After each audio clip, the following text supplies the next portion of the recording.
성령을 받아야 하는 이유라는 제목으로 말씀의 은혜를 나누겠습니다.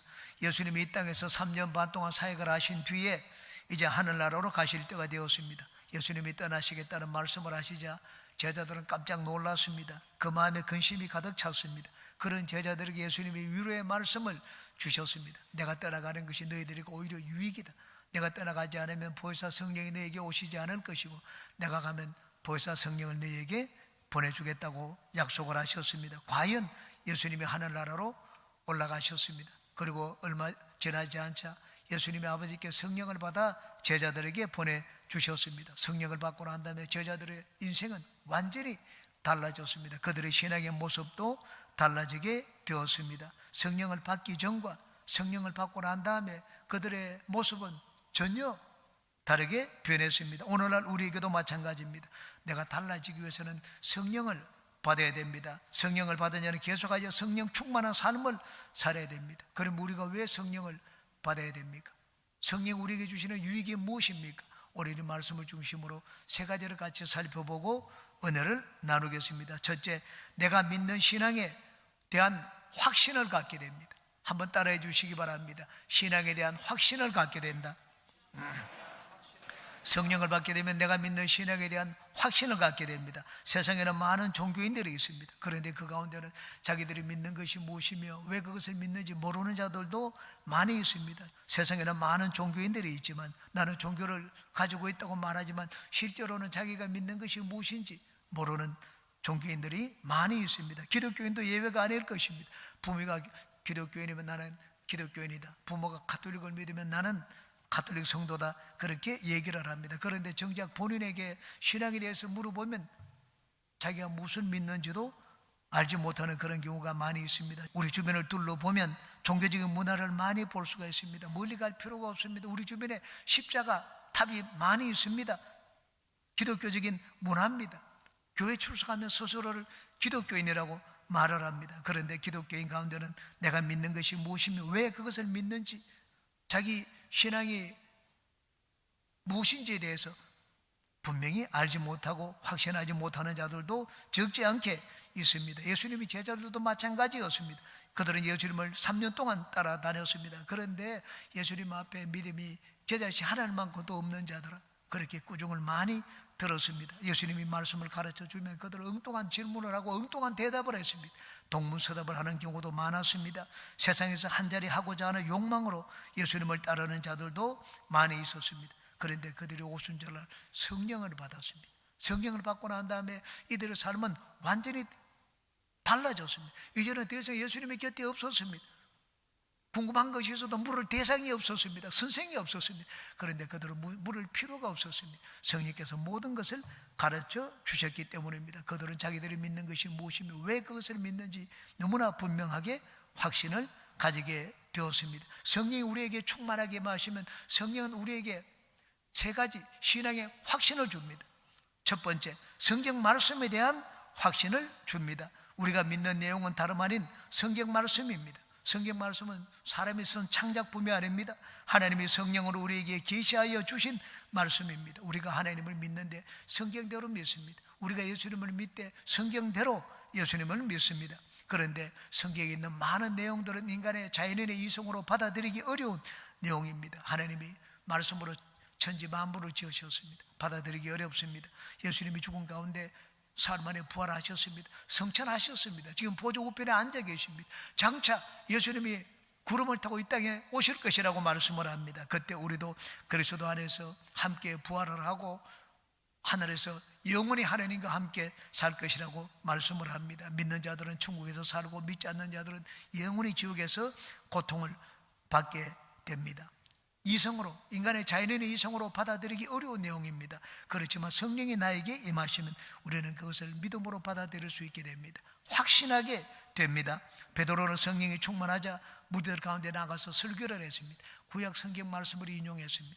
요엘서 말씀과 시편 말씀을 인용을 했습니다. 하나님이 요엘서의 말씀을 하시기를 마지막 때가 되면 모든 남녀가 여종에게 하나님의 성령을 주신다고 하지 않았느냐. 바로 이때가 그때라고 했습니다. 우리는 술 취한 것이 아니라고 했습니다. 하나님이 마지막 때에 주시는 성령을 받은 것이라고 했습니다. 마지막 때가 되었기 때문에 너희들도 예수님을 믿으라고 말씀을 했습니다. 다윗이 말하기를 의인은 음부에 버려둠을 당하지 않는다고 했는데, 과연 다윗이 열한 것처럼 예수님은 의인이기 때문에 음부에 버려두지 않고 그리고 부활하셨다고 말씀을 했습니다. 구약 성경 말씀을 너무나도 정확하게 인용을 했습니다. 적확하게 해석을 했습니다. 성령을 받기 전에는 성경을 읽어도 무슨 말인지 모를 때가 많습니다. 잠만 올 때도 많습니다. 그러나 성령 충만함을 받게 되면은 이제 성경이 다르게 보이게 됩니다. 안 보이던 것을 보게 되고 이전에 깨닫지 못했던 것을 알게 됩니다. 저는 고등학교 때 성경을 읽어보았습니다. 영어에 대해 영어 공부를 하기 위해서 성경을 읽어보았는데 무슨 말인지 알 수가 없었습니다. 그런데 지금은 다릅니다. 성경 말씀을 읽으면 성령께서 깨달음을 주십니다. 성경 말씀을 확신하게 됩니다. 인간의 이성으로는 도저히 받아들일 수 없는 내용들인데 성령의 역사하면 우리는 눈으로 보고 손으로 만지는 것보다 더 확실하게 하나님의 말씀을 확신하게 됩니다. 성경 말씀을 깨닫게 해주시고 확신을 갖게 해주시는 것, 이것이 바로 우리가 성령을 받아야 되는 가장 어떤가는 이유입니다. 두 번째, 영적인 세계와 존재에 대한 확신을 갖게 됩니다. 영적인 세계, 영적인 존재는 우리 눈으로 볼 수가 없습니다. 하나님을 볼 수가 없습니다. 마귀와 귀신의 존재를 볼 수가 없습니다. 천국을 볼 수도 없고 지옥도 볼 수가 없습니다. 우리가 뭐 보거나 만지거나 가보거나 체험할 수가 없으니까는, 인간의 이성과 감각으로 체험할 수가 없으니까는 영적인 세계와 존재를 믿을 수가 없습니다. 그런데 성령께서 오셔서 우리의 눈을 열어주시면 영의 세계를 보게 됩니다. 육의 눈으로는 보이지 않고 내 손에 잡히지 않지만 눈으로 보는 것보다 더 확실하게 영적인 세계를 우리는 확신하게 됩니다. 저는 성령의 충만함을 받지 못했을 때 성령이 어떤 분인지 몰랐습니다. 제 누나와 날마다 전화로 대화를 했습니다. 저희 누님은 얘기를 했습니다. 형근아, 성령이 오늘은 이렇게 말씀을 하시더라, 어저께는 저렇게 말씀하시더라. 저는 그 말을 들을 때 참 속이 무척 답답했습니다. 누나, 성령이 어디 계시느냐? 성령이 어떻게 말씀을 하시느냐? 귀로 들리느냐? 마음으로 들리느냐? 어디쯤에서 말씀을 하시느냐? 그렇게 물었던 적이 있습니다. 우리가 교회 나온다고 해서 다 천국과 하나님을 확신하는 것이 아닙니다. 예수님을 3년 동안 따라다니는 제자를 보십시오. 늘 예수님 곁에 있었습니다. 그렇지만은 영적인 진리를 깨닫지를 못했습니다. 예수님이 이제는 아버지께로 가시겠다고 했습니다. 도마는 길이 어디입니까? 어느 길로 가십니까? 그걸 물었습니다. 빌립은 아버지를 한 번만 보여주기만 하시오. 예수님은 아버지가 없는데 아버지께로 가겠다고 하니까 한 번만 아버지를 보여주면 내가 믿겠다, 그렇게 얘기를 했습니다. 성령을 받지 못했기 때문에 그러한 참 어처구니 없는 질문들을 했습니다. 바울 사도는 다메섹 도상에서 예수님을 만났습니다. 그렇지만 아직도 부활에 대한 확신이 없었습니다. 그러다가 아네니아 집사의 방문을 받았습니다. 기도를 받고 성령의 충만함을 받았습니다.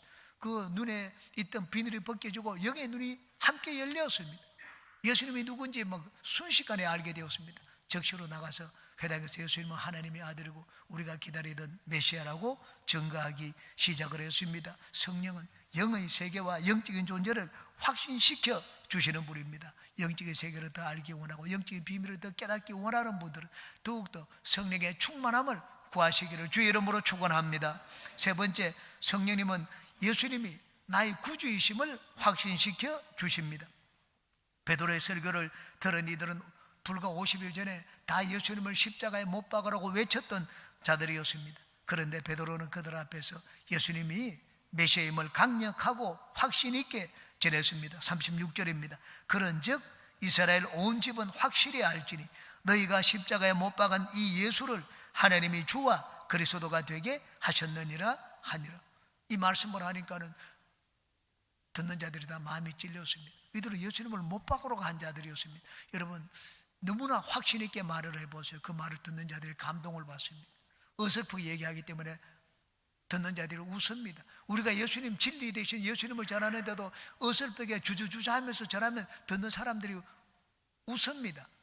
그런데 확신 있게 전하면 듣는 사람들은 변화가 됩니다. 수가성 우물가 여인은 믿을 만한 사람이 아니었습니다. 사람들이 손가락질하는 여인이었습니다. 그런데 확신에 차서 내가 메시아를 만났다고 전했습니다.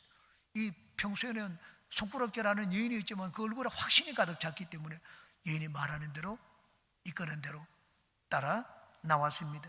예수님을 십자가에 못 박고 기독교로 박해하는데 앞장섰던 사울이 어떻게 하루아침에 예수님을 증거하는 자로 변화가 되었습니까? 성령 충만의 역사였습니다. 성령님이 내 마음에 역사하시면 예수님이 누구신지 우리는 내 눈에 보이지 않아도 확신하게 됩니다. 주님을 위하여 살게 됩니다. 저는 버스간에서 성령님의 방문을 받았습니다. 예수님을 알지를 못하고 보지도 못했습니다. 누군지도 알지를 못했습니다. 그런데 성령의 방문을 받자 예수님을 내 구주로 모셔드리고 예수님 앞에 내 인생을 맡기는 그런 기도를 하게 되었습니다. 주님을 위하여 살기를 원하는 분들은 더욱더 성령으로 충만하시기를 주의 이름으로 축원합니다. 큰 두 번째입니다. 성령이 나에게 임하시면 우리가 성령을 받아야 되는 두 번째 의미입니다. 인생관과 가치관의 변화가 일어납니다. 한번 따라해 주시기 바랍니다. 인생관과 가치관의 변화가 일어난다. 내가 확신을 갖게 되면 그때는 이제는 변화가 일어납니다. 여러분, 우리 인생의 삶의 태도를 바꾸고 방향을 전환시키는 것은 확신입니다. 성령 우리에게 확신을 줍니다. 확신을 주게 되면 이제는 변화가 일어납니다. 예수님의 제자들은 성령으로 충만하게 되자 변화가 되었습니다. 예수님이 메시아 되심에 대한 확신을 갖게 되었습니다. 천국과 지옥에 대한 확신을 갖게 되었습니다. 예수님이 지금 이곳에 부활하여 살아계신다는 그 사실을 생생하게 확신하게 되었습니다. 그러자 이들의 삶의 변화가 일어났습니다. 이들은 더 이상 숨어 다니지 않았습니다. 죽음을 두려워하지 않았습니다. 성령을 받기 전에는 서로가 높은 자리에 앉기 위해서 그냥 앞다투어서 논쟁을 했습니다. 네가 높으냐 내가 높으냐 그렇게 다툼을 했습니다. 서로가 자기가 더 잘났다고 생각을 했습니다. 내가 먼저 예수님 제자가 되었다, 내가 더 나이가 많다, 내가 더 많이 배웠다, 내가 더 학식이 있다, 이런 것을 가지고 논쟁을 했습니다. 그런데 성령을 받고 난 다음에는 달라졌습니다. 세상의 높은 자리를 얻는 것이 이들이 구하는 인생의 목적이 아니었습니다.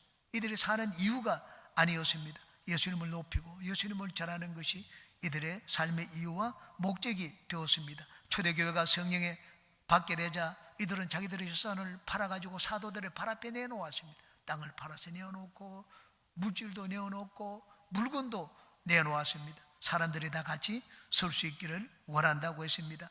세상 사람들이 가치 있게 여기는 것을 따라 살지 않고 마지막 날에 하나님 앞에 칭찬받는 삶을 가치 있게 여기게 되었습니다. 우리가 예수님을 믿을 때 회개의 기도를 합니다. 회개의 의미가 무엇입니까? 회개는 마음을 뒤집는 것입니다. 마음을 바꾸는 것입니다. 내가 지금까지 마음에 품고 있던 가치관을 바꾸는 것이 회개입니다. 마음을 고쳐먹는 것이 없으면 아직까지 회개가 일어나지 않은 것입니다. 성령께서 우리에게 오신 것은 인생관과 가치관의 참다운 변화를 주시기 위해서입니다. 내가 진짜 예수님이 내 구조라는 것을 확신하는 증거가 무엇입니까? 변합니다. 예수님이 진리라는 것을 알면 이제는 나의 삶이 달라지게 됩니다. 저희 신앙생활을 돌이켜볼 때 기독교인이 되었다는 증거는 한마디로 변화였습니다. 이전에 내가 쫓아가던 그것을 더 이상 바라보지 않았습니다. 이전에는 교육학을 최고의 학문으로 여겼습니다. 그런데 이제는 성경을 최고의 학문으로 생각하게 되었습니다. 그래서 어떻게든지 성경과 가까운 학문이 있는가 그것을 찾았습니다. 교육학을 전공했는데 제가 전공하는 분야를 바꾸었습니다. 나중에는 세상 학문을 완전히 버리고 신학을 하게 되었습니다. 삶에도 변화가 일어났습니다. 술도 끊고 담배를 끊었습니다. 좋아하던 바둑도 끊었습니다. 당구도 끊었습니다. 하나님께 내 삶을 드리기 위해서입니다. 하나님께 내 시간을 드리고 내 물질을 드리고 하나님께 더 가까이 나아가기 위하여 어떻게 하면 조금이라도 더 그렇게 줄 수 있을까? 그렇게 하기 위하여 세상을 위해서 살던 것들을 하나 둘씩 끊고 멀리하기 시작을 했습니다. 진짜 그것이 옳다는 것을 확신하게 되면 우리는 내 모든 것을 거기에 바치게 됩니다. 변합니다. 성령은 변화의 영입니다. 성령은 제자들만 변화시키지 않았습니다. 변화된 제자들이 가는 곳마다 변화의 역사가 일어났습니다. 왜냐하면 제자들이 성령으로 충만하고 성령을 모시고 갔기 때문입니다. 여기 베드로의 주변에 있는 사람들을 보십시오. 성령 충만한 베드로가 나가서 확신에 찬 설교를 하자 이들이 변화되기 시작을 했습니다. 베드로의 설교를 듣고는 마음이 찔렸습니다. 마음의 감동을 받아가지고 우리는 어찌할꼬 그렇게 얘기를 했습니다. 37절입니다. 그들이 이 말을 듣고 마음이 찔려 베드로와 다른 사도들에게 물어 이르되 형제들아 우리가 어찌할꼬 하거늘. 이 무리들이 어떤 무리입니까? 조금 전까지만 해도 베드로를 그리고 방언을 성령을 받아가지고 방언 말하는 그들을 빈정거린 자들이었습니다. 야, 너희들은 술 취해가지고 주정 헛소리를 하고 있구나. 그랬던 자들이 이제는 태도가 달라졌습니다. 마음의 변화가 일어났습니다. 성령께서 일으킨 변화였습니다. 바울 사도가 예수님을 만나고 성령의 충만을 받은 뒤 변화가 되었습니다. 바울 사도가 가는 곳마다 변화의 역사가 일어났습니다. 예루살렘에 들어갔을 때 바울 사도는 붙잡혔습니다. 이 바울 사도를 벨릭스 총독 앞에 두고 유대인들이 고소를 했습니다. 유대인들이 바울 사도를 고소할 때 이렇게 고소를 했습니다. 사도행전 24장 5절입니다. 우리가 보니 이 사람은 전염병 같은 자라. 천하에 흩어진 유대인을 다 소유하게 하는 자요. 나사렛 이단의 우두머리라. 바울 사도를 보고 전염병이라고 했습니다.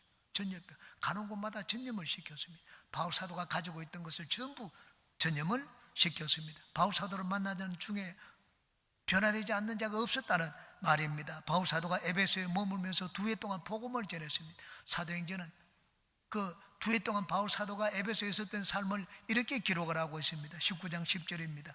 2해 동안 이같이 하니 아시아에 사는 자는 유대인이나 헬라인이나 다 주의 말씀을 듣더라. 주의 말씀을 듣지 못한 자가 없었습니다. 그냥 듣기만 한 것이 아니었습니다. 듣고 난 다음에 변화가 일어났습니다. 마술을 하는 자들은 마술책을 전부 다 내던졌습니다. 전부 다 마술책을 내던지니까 이제는 우상을 섬기는 자들이 먹고 살 길이 없어졌습니다. 그 중에 우상을 만드는 자중의 우두머리인 데메도리가 있었습니다. 그들이 나가서 시민들을 선동을 했습니다. 이 바울 때문에 우리가 이제는 직업이 전부 다 천하해지고 먹을 길이 사라지게 되었다. 우리가 믿는 이 아담의 여신이 그냥 이제는 천하게 땅에 떨어지게 되었다.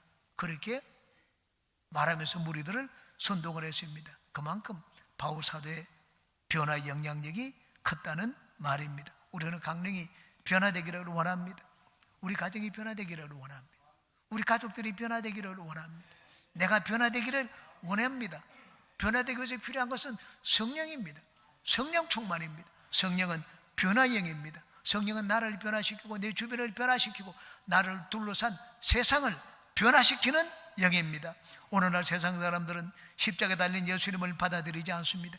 그런데 성령이 오시면 달라집니다. 왜 세상 사람들이 예수님을 받아들이지 않습니까? 성령이 그 가운데 충만하게 역사하지 않기 때문입니다. 성령이 충만하게 역사하면 도저히 불가능하게 보이는 사람들도 예수님 앞에 나오게 됩니다. 오순절 성령 체험을 한 자들에게 볼 수 있는 중요한 특징이 무엇이었습니까? 그건 방언이 아닙니다. 변화입니다. 여러분 가운데 많은 분들이 성령을 받았습니다. 성령을 받고 나는 성령 충만하다고 이 자랑하고 자부심을 갖는 자들이 내놓아야 될 것이 무엇입니까? 그건 방언이 아닙니다. 변화입니다. 성령 충만한 바울 사도는 속속들이 변화가 되었습니다. 이방인이라면 개 취급을 했습니다. 상종을 하지 않았습니다. 그런데 자기는 율법을 버렸습니다. 율법을 마음에 품고 있는 한, 율법이 자기 삶의 기준이 되는 한 이방인들에게 다가갈 수가 없습니다. 율법을 버렸습니다. 배설물처럼 버렸습니다. 왜? 이방인들에게 다가가기 위해서였습니다. 인생관이 바뀌었습니다. 가치관이 바뀌었습니다. 예수님을 아는 것을 가장 고상한 지식으로 알았습니다. 예수님 안에서 자기 인생이 발견된다면 그보다 더 고마운 것이 없다고 생각을 했습니다. 참다운 변화입니다. 성령님은 우리를 세상 가운데 높이기 위하여 우리 가운데 오시지 않았습니다. 성령님은 우리를 변화시키기 위하여 우리 가운데 오셨습니다. 예수님은 주님을 위하여 변화된 삶을 사는 자를 높여 주십니다. 예수님이 여러분의 마음과 인생의 중심에 거하시기를 주님의 이름으로 축원합니다. 세 번째, 성령이 우리에게 마시면 우리가 성령을 받아야 되는 이유는 능력 있는 예수님이 증인이 되기 위해서입니다. 한번 따라해 주시기 바랍니다. 능력 있는 예수님의 증인이 되기 위하여. 예수님의 제자들은 예수님이 살아계실 때는 큰 소리를 많이 쳤습니다. 서로가 앞다투어서 내가 예수님을 더 사랑한다고 말을 했습니다. 베드로는 자기가 있는 한 결코 예수님이 십자가에 못 박히는 그런 일은 생기지 않을 것이라고 호언 장담을 했습니다. 그러자 감남산에 예수님이 체포당할 때 이 베드로뿐만이 아니라 모든 제자들이 예수님을 떠났습니다. 어떤 제자는 그냥 옷을 벗어던지고 벗은 몸으로 그러면 나를 살려라 하고 도망을 쳤습니다. 베드로는 예수님이 가야 법정에서 신문을 받을 때 그 앞에 갔습니다. 계집종 앞에서 너도 저와 한패라고 하지, 나는 아니라고 부인을 했습니다. 나는 저 사람을 본 적도 없다, 그렇게 부인을 했습니다. 3번이나 맹세까지 하면서 예수님을 부인했습니다. 왜냐하면 붙잡혀서 고문당하는 것, 죽음이 두려웠기 때문입니다. 그런데 성령을 받고 난 다음에는 그렇지 않았습니다. 죽음이 두렵지 않았습니다. 예수님을 전가하다가 체포당했습니다. 천사가 풀어놓아 주었습니다. 또 나가서 복음을 전했습니다. 또 체포당했습니다. 그래도 죽음을 두려워하지 않았습니다. 왜냐하면 성령께서 죽음을 두려워하지 않는 담대함을 주셨기 때문입니다. 그뿐만 아닙니다. 예수님을 전가할 수 있도록 권능을 나타내어 주셨습니다. 사도행전 1장 8절입니다. 오직 성령이 너희에게 마시면 너희가 권능을 받고 예루살렘과 온 유대와 사마리아와 땅 끝까지 이르러 내 증인이 되리라고 말씀을 하셨습니다. 예수님이 말씀처럼 베드로와 예수님의 제자들은 성령을 받고 난 다음에 복음을 전하자 그들의 상 가운데 권능이 나타났습니다. 성전 미문과 안전베개를 향하여 외쳤습니다. 금과 은은 내게 없지만 내가 있는 것으로 내게 주느니 곧 나사렛 예수 이름으로 일어나 걸어라. 예수 이름을 사용해서 걸으라고 하니까는 40년 동안 걸어보지 못했던 날 때부터 장애를 가진 그 안전베개가 그 자리에서 일어났습니다. 뛰어서 서서 하나님을 찬양하며 성전으로 들어갔습니다. 성령 충만한 빌립이 사마리아 지방에 가서 복음을 전하자 놀라운 기적들이 일어났습니다. 사도행전 8장입니다. 많은 사람에게 붙었던 더러운 귀신들이 크게 소리를 지르며 나가고 또 많은 중풍병자와 못 걷는 사람이 나으니 그 성에 큰 기쁨이 있더라. 복음이 예루살렘으로부터 땅 끝까지 전거되고 전파되는데 말로만 전파되지 않았습니다. 성령이 그들 제자들과 함께 하셨습니다. 그리고 하나님이 함께 하신다는 증거를 보여주셨습니다. 바울 사도가 고린도 교회에 복음을 전할 때 거기는 말짱이들이 많이 있었습니다. 누가 말을 잘하느냐? 멋있는 말을 하는 자가 더 뛰어난 자라고 했습니다. 바울 사도가 그들에게 말을 했습니다. 하나님의 나라는 말에 있지 않다고 했습니다. 능력에 있다고 했습니다. 내가 너희들 가운데 있을 때 이 사람의 아름다운 말과 지혜로 복음을 전하지 않았다고 했습니다. 성령의 능력으로 복음을 전하였다고 그들에게 가르쳐 주었습니다. 바울 사도는 교회를 세울 때 말로서 교회를 세우지 않았습니다. 성령의 능력으로 가는 곳마다 교회를 세웠습니다. 빌립보 교회를 세울 때 성령의 권능으로 교회를 세웠습니다. 데살로니가 교회를 세울 때도 마찬가지였습니다. 사도행전 1장 데살로니가전서 1장 5절입니다. 이는 우리 복음이 너희에게 말로만 이런 것이 아니라 또한 능력과 성령과 큰 확신으로 된 것입니다.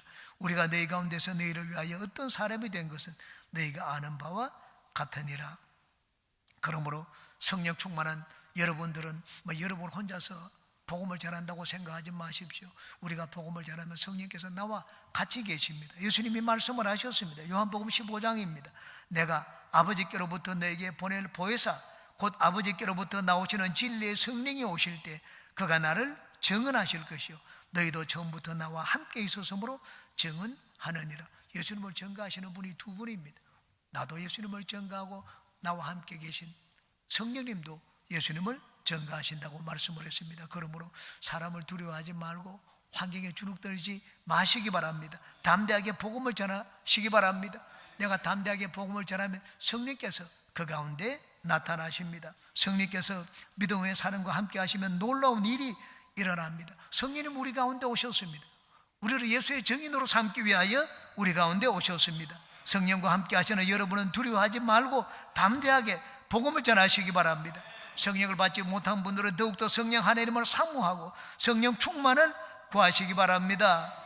여러분 모두가 성령으로 충만하여 확신 있는 신앙생활을 하고 변화된 삶을 살며 예수님을 증거하는 충성스러운 증인들이 되시기를 주님의 이름으로 축원합니다.